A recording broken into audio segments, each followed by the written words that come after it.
in the beginning, like Arjuna asked in the first beginning of the chapter to Krishna to show him the universal form. And then Krishna, before showing the universal form, after the verses 5, he explained what exactly he is going to show him. He gave a short description of the universal form that he would show to Arjuna.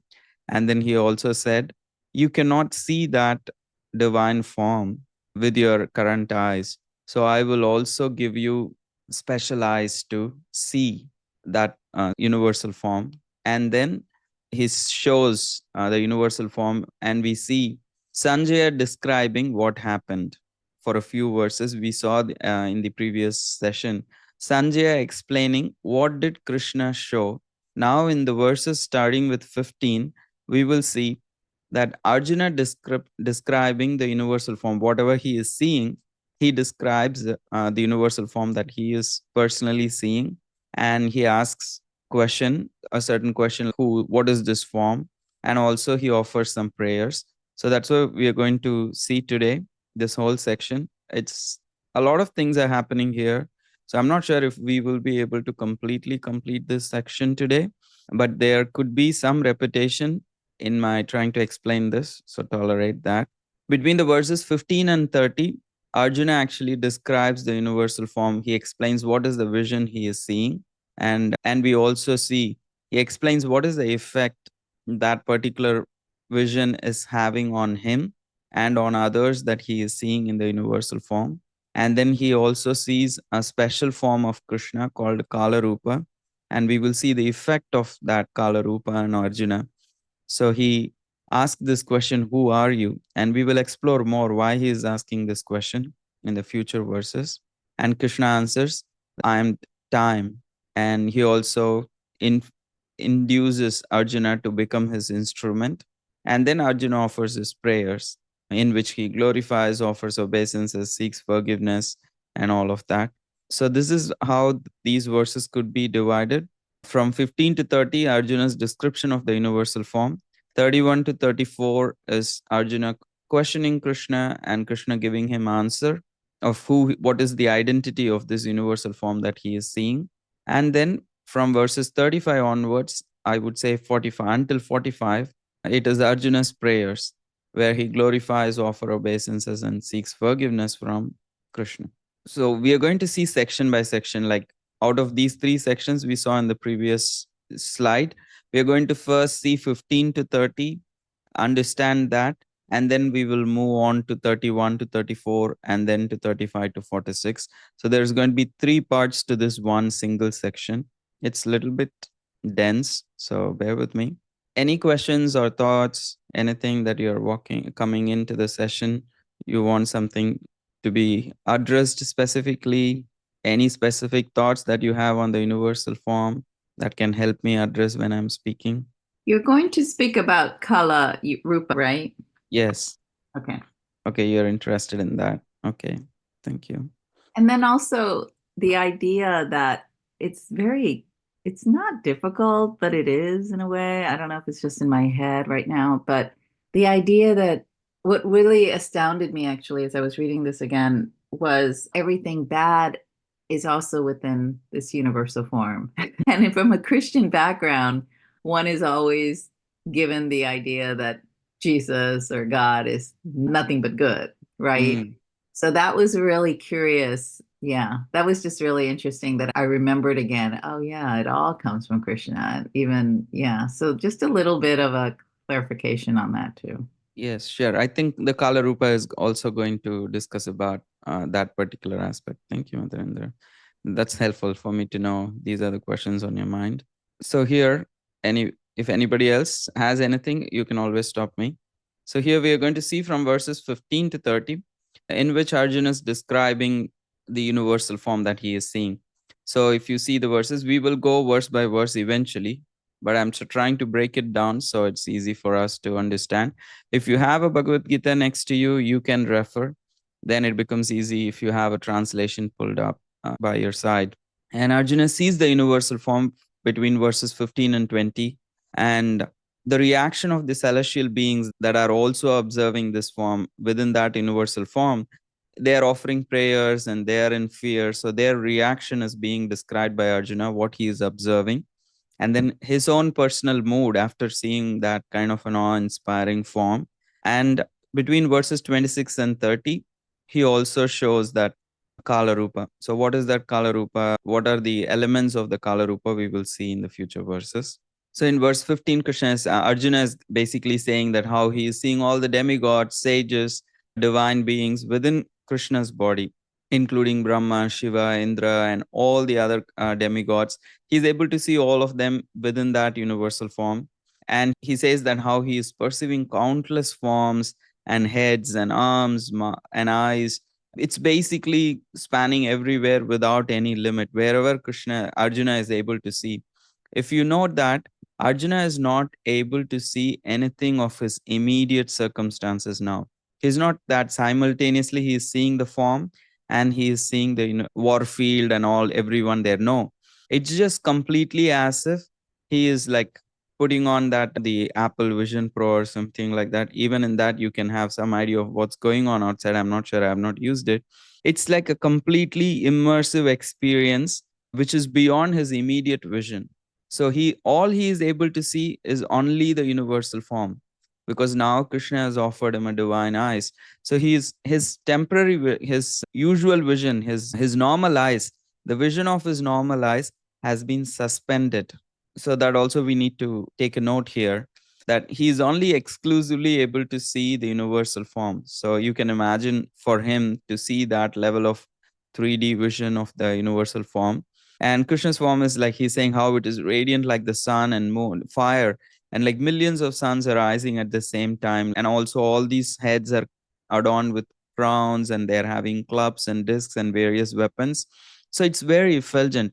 It's too bright for him to actually, what do you call, to be able to handle for his eyes. And it's too bright and too awe-inspiring. And Arjuna, in that moment, he recognizes Krishna as the eternal and supreme maintainer of Dharma. He glorifies and he says how Krishna's form has no beginning, especially the universal form he is referring to, has no beginning, middle, or end. And its blazing, if radiance is pervading the entire universe. And although he is one, here he is seeing that he is expanding throughout all the planetary systems. And in this way, he is maintaining the whole universe. And then he says that he's seeing in that universal vision, he is seeing that the demigods are surrendering before Krishna. They're all offering prayers. They're also in fear, seeing that form. And they're seeking peace. All the great sages are chanting Swasti, Swasti, Swasti, means be there, let there be peace, let there be peace. And various celestial beings, like various manifestations of Rudra, Adityas, Vasus, Marut, forefathers, and Gandharvas, or Yakshas, Asura, all of them are witnessing this particular divine vision, and they're all completely in awe inspired. And Arjuna is able to see all of this. Yes, Mother Indra and another, I'm not sure who else has raised their hands.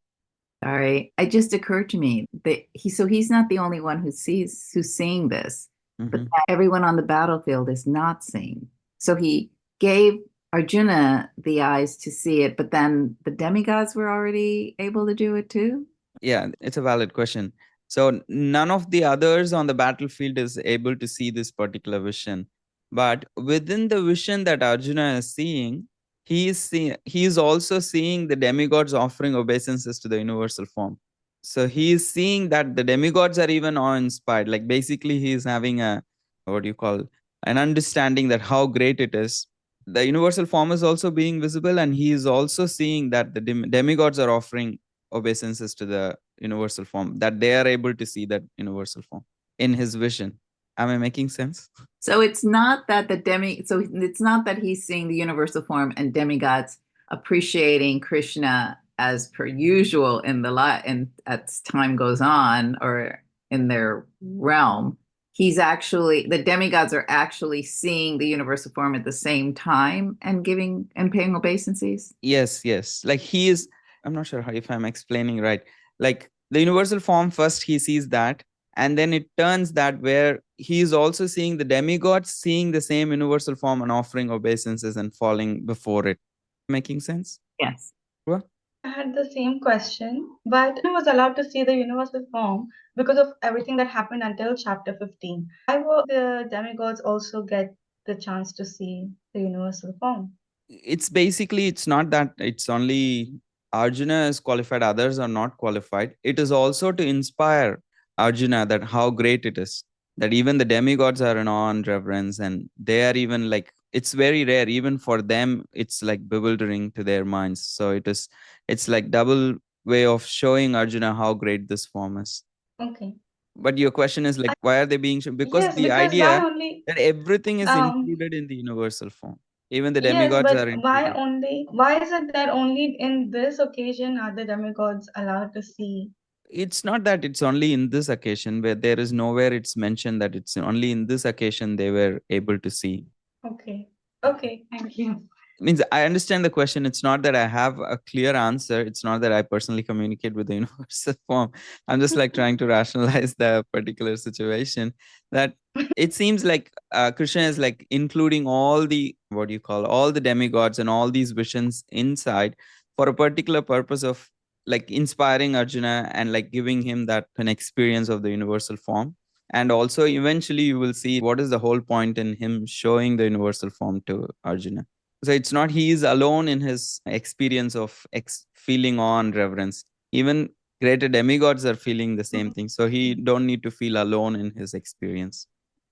Thank you. I hope that kind of answers your questions. So here in this, he's also showing, as we Yes, just sort of. discussed. Thank you. Thank you. The reaction of the celestial beings, that how everybody is inspired and awe-inspired, basically. So now he explains his own experience. So all beings, like the demigods, they are all disturbed upon seeing this immense form with such huge faces, limbs, and terrifying teeth. Seeing all of them, even the demigods are disturbed. And then Arjuna explains his own experience. I am filled with fear and I am unable to remain steady, because initially if you see his experience was, oh, it's like very fascinating, gradually it's turning into fear, and he's saying I'm unable to remain steady, and it's like huge kind of a unsettling kind of a vision. So he pleads for mercy, unable to bear the fearsome sight of the blazing faces and dreadful teeth. And eventually that particular form has further changed into what we are going to see in these verses 26 to 30. Initially if you observe, it was just like very effulgent and a lot of phases, and it gradually turned into a little bit more ghastly. And then now it's completely changed into another form currently. So as Arjuna is watching, form is constantly changing from what it was in the beginning. This is the third stage that we are seeing. Arjuna now sees the warriors like Bhishma, Drona, Karna, and the Kauravas all being consumed by the mouth of Krishna, the mouth of the universal form. They are all entering into the universal form. And it is said, just as rivers flow into the ocean, that some warriors are rushing helplessly into Krishna's blazing mouth, and others enter the moths rushing into the fire, facing inevitable destruction. And in this way, with his flaming mouths and scorching rays, the universal form is covering all the universe with its effulgence, and this ferocious form is devouring all kinds of people. So this particular form is called as Kala Rupa, that whoever it is, Bhishma, Drona, Karna, or anybody, everybody is entering into this Kala Rupa. Everybody will be destroyed in the flow of time. So there is a whole understanding that the acharyas give why these analogies are given, that rivers flow into the ocean, moths rushing into the fire, why Bhishma and Duryodhana are being mentioned here, and what is this whole understanding. So this is a general question that many times devotees might get, that if devotees also face death externally like materialists most of the times, how is their experience like different, or what is the use of practicing spiritual life? I hope the question makes sense. Many times I've seen people ask this, especially newer people or people who don't want to, who are not like so much inclined to bhakti, also might ask this question. I see even devotees face death. You speak about avoiding birth, death, old age, disease, and all that. But in this life, anyway, everybody is going to face death. We don't know what is there after death.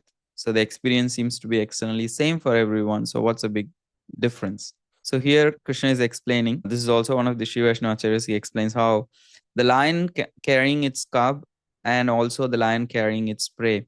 Both seems to look like it's being held in the mouth of the lion, but also, however, the experience of the cub is it's experiencing protection and security and love and affection from the lion, whereas the prey is being completely terrified for life, because it is though it's all being held in the mouth of the lion, it's the experience and the result is completely different. He says for a devotee, it's like a lion carrying its cub. It looks like it's being carried in the same mouth, how a prey will be carried, but the experience is completely different, and we will explore more in the coming verses. So we often see that rest in peace, RIP is used. But here we can use that, how using these verses we can rise in perspective. It's basically the reason for death for materialist and spiritualist might seem like externally same. For Bhishma, the analogy used here is river entering into the ocean. Why that particular analogy is used, Vishwanath Chakravarti explains that how death here for Bhishma comes up circumstantially, and he's embracing it with wisdom and grace, like how a river naturally flows towards the ocean. It is the natural destination of the river to flow towards the ocean. Similarly for Bhishma, natural destination is Krishna, and its death is just an external circumstances occurring due to the life circumstances, and yet he completely embraces with wisdom and grace. But for Duryodhana, it was not just circumstances. He could have lived a life long enough because of his reckless choices. It is what he, out of his own volition, he has chosen this particular choice to engage in the war. And it's like the moth entering into the fire. By mistakenly assuming the fire as something very attractive, the moth enters into the fire for its own extinction. Similarly, here, Duryodhana, like a moth entering the fire, out of his own choice, basically by wrong choices, he actually chooses this option, and thus his death is leading to suffering and loss. He is completely lamenting when he is dying. That is the experience we see in the Mahabharata. What is his mood when he is dying? What are his words when he is dying? And the individual experience of death is also different. Bhishma is completely aware that he is a spirit soul, and he transits peacefully to a very higher reality. And Krishna is personally present when Bhishma is leaving his body, and he also chooses an auspicious time. And while looking at Krishna in the presence of his beloved ones, he transits peacefully to a higher reality. However, Duryodhana, all his other partners in crime, they all are dead. There is no one to literally actually sympathize with him. So he is thinking he is this body, and he's still in that conception of ego and being a Kaurava, being belonging to a certain dynasty, and having lost his pride to the Pandavas. So in this way, he is strongly in bodily consciousness, and because of that suffers intensely, not just physically, but much more than that, emotionally, and feeling like a complete loss. He dies in vain. So that is the individual experience of death for a spiritualist and a materialist. And also the purpose in life. Bhishma lived selflessly, contributed wisdom, and uplifted generations through his example, whereas Duryodhana lived selfishly, harmed others, and left nothing meaningful behind, rather like just an example of how not to be. In one sense, he also serves a purpose, but it's not very glorious for him personally. So these are the differences that we can see, how though death comes to both Bhishma and Duryodhana on the battlefield, here right in this universal vision, still there are different analogies being explained to show that in the flow of time, physical death is inevitable for both spiritualist and materialist, but the experience, it will be completely different on a consciousness level. So this is how Bhishma and Duryodhana are being taken. There are different examples used, analogies used very thoughtfully to explain the difference in the experience of a materialist facing death and a spiritualist facing death. So, any questions? So, again, summarizing, though death may look similar on the surface for the devotee, it's a gracious transition directed by divine mercy. While for the materialist, it is often filled with fear because of their identification with the body and the material world. So, naturally, the next question is, Why is then Arjuna frightened or is perturbed? Because if you understand, if you look at the verses or at the beginning of this chapter, Arjuna personally requested Krishna to show the universal form. He personally requested. And also, if you see the particular verses, I'm just pulling it out. I wish to see you how you have entered into this cosmic manifestation. I want to see that form of yours. Basically, he is asking, the purpose of Arjuna asking Krishna to show the universal form is to see whatever he explained in chapter 10. He wanted to see it in real life, that how he is the best among the mountains and how he is all pervading in this particular universe. So he wanted, in terms of space, he wanted to see how Krishna is all pervading. So he had a certain understanding of how it might look. But here, what he is seeing is slightly different from what he was expecting. So that's what is causing him that fear.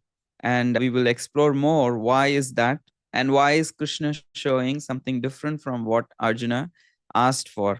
However, Krishna did warn Arjuna what he is going to show.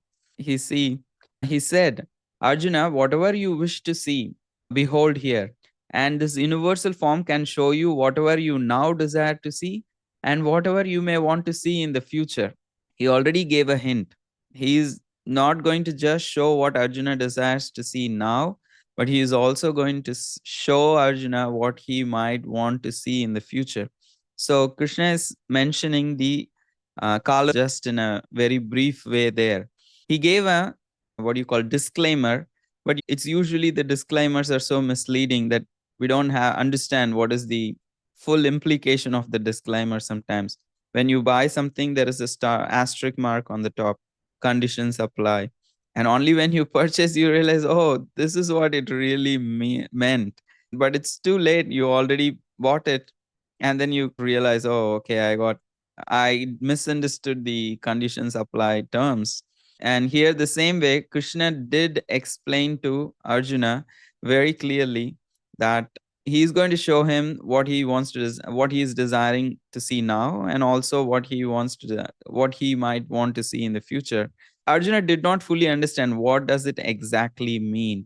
So here, his fascination to see that universal form in terms of how Krishna expands or pervades all over the universe, that fascination to see it actually turns into fear, and we'll see the reason. Initially, he is marveling at Krishna's all-pervasive universal form, and its intense effulgence makes it hard to observe, but it just fills him with awe. He wasn't fearful initially. He was just like impressed and completely in awe.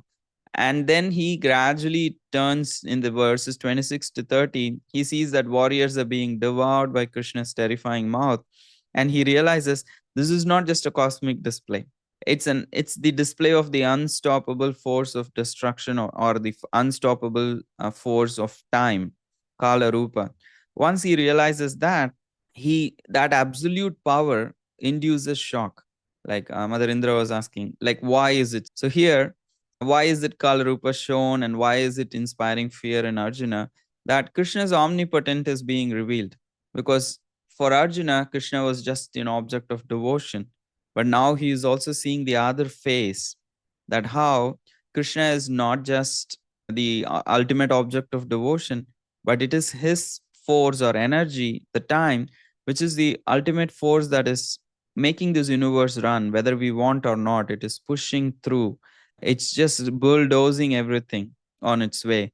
So that ultimate force of fear is one omnipotence of Krishna. So even a valiant warrior like Arjuna actually trembles, realizing his smallness before divine time. So the effect of time is very gruesome. Just imagine the huge civilizations and huge empires that the kings controlled and won and had so much riches and wealth and so much power that they had over people. All of that is completely gone. Like sometimes there is not even a little trace of what existed.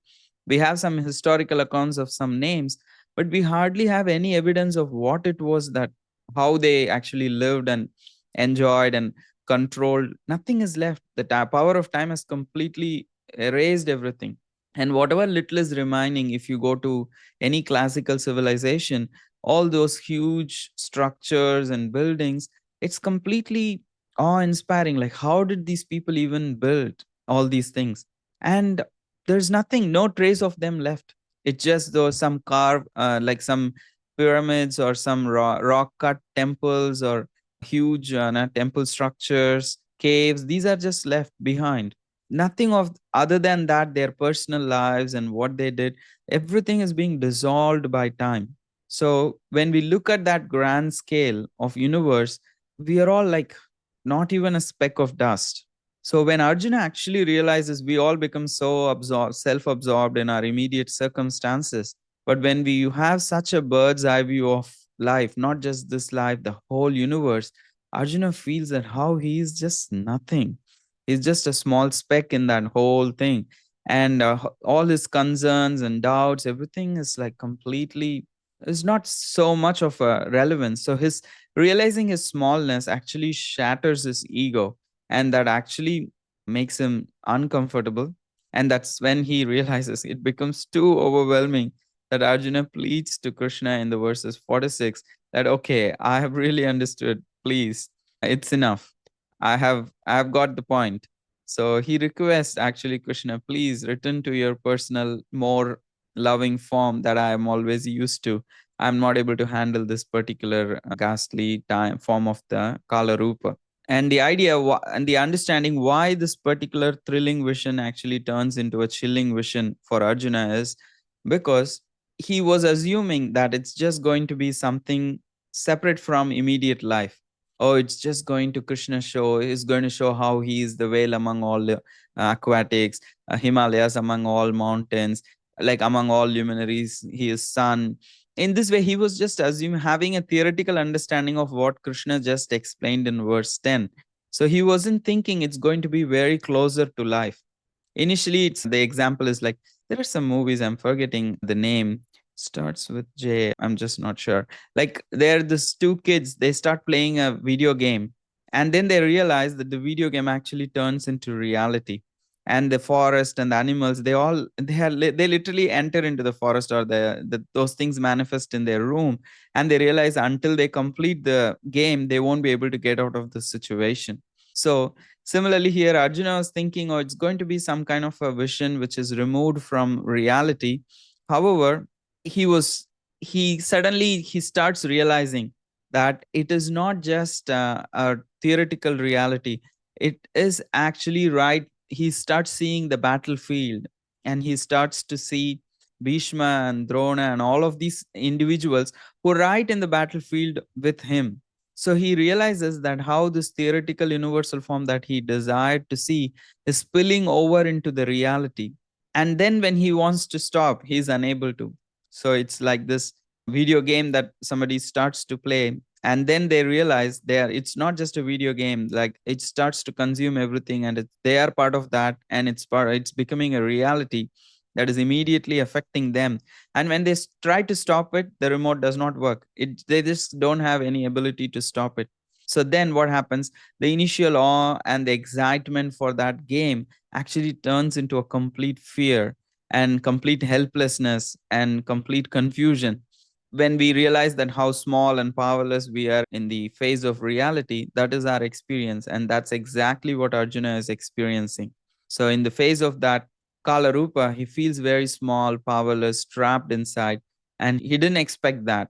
He was expecting a kind of a very theoretical and universal form, but this seems to be much more closer to reality. Rather, he is also part of that reality, which is going to affect him. So that's why it becomes very perturbed. Arjuna becomes completely fearful, because he realizes he's not witnessing a vision, but he is also inside that reality. He saw warriors being devoured on his battlefield, proving Krishna's form as time, that this time is inescapable. Whoever they may be, they cannot actually escape this form. And this also shatters his sense of control. And that is another reason he is completely perturbed. Yes, Mother Ishwari. Yes, Hare Krishna. Can you hear me Hare Krishna. okay? Yes, yes. Nice So to see you. nice to see you. Question for you, and I probably know the answer, but It's one of those things I never ask because it sounds like a dumb question, but I'm going to ask the dumb question. So he is a warrior. Arjuna is a warrior. He's been in war. He's killed before. So he shouldn't be frightened. So is the fear because he's seeing lots of warriors being killed, or is it just because he's going to have to kill relatives and loved ones and teachers? Thank you. That's a very relevant question. Because Arjuna is, as you rightly said, Arjuna is a warrior. Blood and killing, it's not very new to him. He's used to that. And the reason, exact reason is this, the third point that we're seeing, that how he is thinking that he has a sense of control over reality. This is the ego, that there is some level, some way that he can actually guide the reality. And here Krishna said that I will also show what is the future. And here he is seeing all these warriors are being killed, even without his part, like without him being part of that. He was thinking he has to kill, but Krishna is showing you are not killing. It's anyway, the time will actually consume them, whether you kill or not. So that the sense of losing control and how things are much beyond and way beyond than what he expected, that the reality operates on a much bigger scale, is what is very shocking to him. Okay, thank you. Hope that makes sense. Yes, it does. Thank you. So we are actually getting to the verses 31 to 34 now, and my battery is draining. So please give me a second. I need to connect it. So Arjuna's question is that he asks, like, who is this fierce form? Like, he is not able to understand. Though he himself requested Krishna to show the universal form, and based on that request, Krishna is actually showing that particular form. Now suddenly Arjuna is asking, who are you? Means, okay, you asked me to show the universal form and I'm showing. So where's the question? Like, why is it, how does it make sense for Arjuna to suddenly ask, who are you? Because this was different from what Krishna he expected. Based on his description of the 10th chapter, he was expecting a very rosy, cozy kind of a form, which was like kind of very romantic. And he was thinking, oh, I'm going to have a special vision based on his understanding of the 10th chapter. But when it just turns too chilling and too real, too raw, then it's, okay, who are you? I was expecting somebody else. So that's when Krishna is explaining, okay, this form that you're seeing is called Rupa, time I am. And in that verse, he also reveals a very important detail, that both the question of Mother Indra and Ishwari, both will be again answered by Krishna in the verse 32. When you have time, you can go and read that verse 32 carefully. You will also see, and we will try to explain that in the next slide. So Krishna explains that how he is the time, the great destroyer, who has come to annihilate all the warriors except the Pandavas. So Krishna instructs Arjuna to rise and fight. He says his enemies are already doomed by divine will. He's just saying, okay, you are simply an instrument. If you actually fight according to my instructions, you will actually gain glory. Otherwise, don't assume that when you leave this battlefield, the war will stop, the battle will end, and Kauravas will become victorious. No, don't assume like that. I have already decided who needs to be eliminated. Whether you act like an instrument and become a means to achieve that, it's fine. Otherwise, I have already decided what needs to happen. I will make it happen. Whether you accept or not is not going to change the outcome. The game is already rigged. I have decided these are the people who are going to lose and these are the people who are going to win. In some way, that's what he's saying. The destiny is decided in this particular case. So he's saying whether you choose to follow my instructions and gain the glory, or still I will continue to, the outcome will not change. And Krishna assures Arjuna that great warriors like Drona, Bhishma, Jayadratha, Karna are already defeated by him. Arjuna should just fight without hesitation. So here he uses particular word in the verse 32 called Rite api tvam. We will see that if you check word to word translation, Srila Prabhupada says he gives two meanings to this word right there in the translation itself. He uses without and comma except for, if I remember rightly. So he gives two meanings for this word right in the word to word translation, because the reason was the word Krishna means that except for all of you, Rite api tvam, except for the Pandavas, everyone will be killed. Or even without your participation, everyone will be killed, Arjuna. It can take any meaning. It can mean with except for you, the Pandavas, everybody else will be killed. Or it can mean even without your support, Pandava, Arjuna, everyone will be anyway be killed by this Kala Rupa, by the force of time. So it can mean either way. That Prabhupada includes very smartly both words in that word-to-word translation. But in the actual translation, he uses the meaning except for the Pandavas. So Krishna, when he is showing the universal form, if you have experience in life, I'm sure all of us have, in a particular situation, you have a certain motive and you're speaking to someone and they ask a certain question and you insert your motive into the answer. They have asked for something else, but you insert whatever agenda you have into that answer. Krishna is doing the same thing. Arjuna very sincerely asked, oh, please show me the universal form, how you're all pervading in this universe. Krishna thought, okay, I'm not going to just stop based on what you asked. I'm going to show what you need. I will show what you want, see, but I will also show what you need to see in order to be convinced to fight this war. So that is why Krishna is not just stopping at showing what Arjuna asked for and showing more than what he asked for. And this Kala Rupa is, Arjuna only asked for Krishna's form in the sense of all pervasiveness, in the sense of space. Krishna is showing all both in the terms of space and time. There is difference if you understand, like space, all pervasiveness in space is that how Krishna is all pervasive in everywhere at all times. That is also being included here, that he is also all pervasive in terms of time. So that is being shown, which Arjuna did not expect. So Krishna's goal is not just to show power, but to help Arjuna decide whether to fight, demonstrating and also he wanted to demonstrate the inevitability of destiny, that is Krishna's will, and how Kauravas are doomed due to their misdeeds. It's not that whether Arjuna wants to fight or not. Just by their behavior, they're already doomed. And even if Arjuna refuses to fight, their destruction will still happen. So that is why Krishna is focusing on this word rite, and he's clarifying Arjuna's role to show that Arjuna, you are exempt from destruction, but not necessary that you are needed to for me to achieve that. You won't be destroyed. You will achieve glory, but you are not necessarily needed. I can even achieve the destruction of the opposing party without your help. But if you choose to fight, you will fulfill your duty and also you will achieve spiritual advancement. And this is a kind of a bonus revelation that Krishna is showing, that beyond Arjuna's request, he is showing time's destructive power, because this gives Arjuna not just what he asked for, but what he truly needed to understand the purpose of the whole battle. Okay, I see somebody has asked a question, that is, seeing universal form for the personal associate of the Lord Arjuna equivalent to God realization. Not necessarily, because he does have the realization that Krishna is Param Dhamma, Pavitram Paramam Bhavan. In the 10th chapter, he already explained that how Krishna is the supreme absolute truth, and how Krishna is the abode of everything. So the universal form is more of a reassurance of the same understanding, I would say.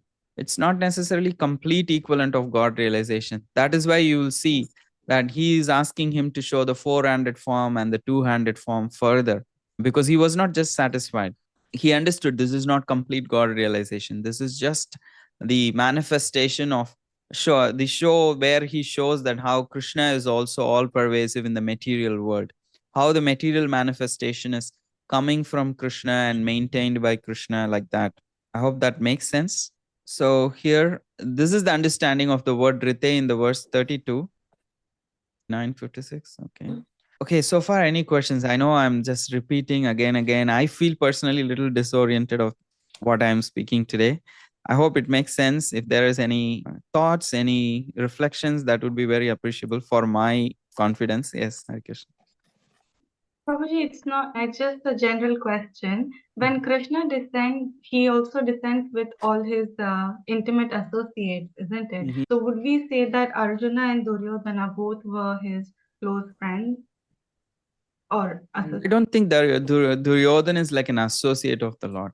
He's considered the expansion of Kali.